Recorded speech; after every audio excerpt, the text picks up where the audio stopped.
येणाऱ्या 20 जून 2026 रोजी दीक्षाभूमी ते संविधान चौक असा एक महामोर्चा सकल अनुसूचित जातींनी आयोजित केलेला आहे आणि तो महामोर्चा जो आहे तो महाराष्ट्र शासनाच्या प्रस्तावित उपवर्गीकरणाच्या विरोधात आहे.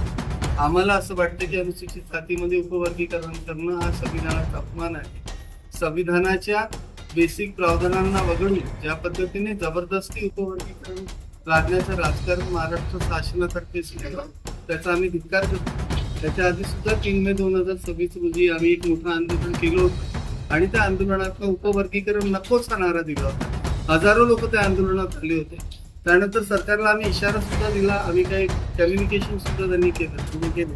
ते केल्यावर सुद्धा सरकारच्या जे हालचाली आहेत सध्या म्हणजे मुख्यमंत्र्यांचे जे काही स्टेटमेंट येतात किंवा मग उपमुख्यमंत्र्यांचे जे काही स्टेटमेंट येतात त्यावरनं असं दिसतंय की बदल समितीचा अहवाल दाखवायचा नाही, कोणत्याही अनुसूचित जातीतल्या कोणत्याही जातीला विश्वासात घ्यायचं नाही, सांख्यिकी काही काढायची नाही, अनालिसिस काही काढायचं नाही आणि जबरदस्ती उपवर्गीकरण लादून अनुसूचित जातीमध्ये भांडणं लावायचं आणि संविधानाच्या मूलभूत गाभ्याला मस्त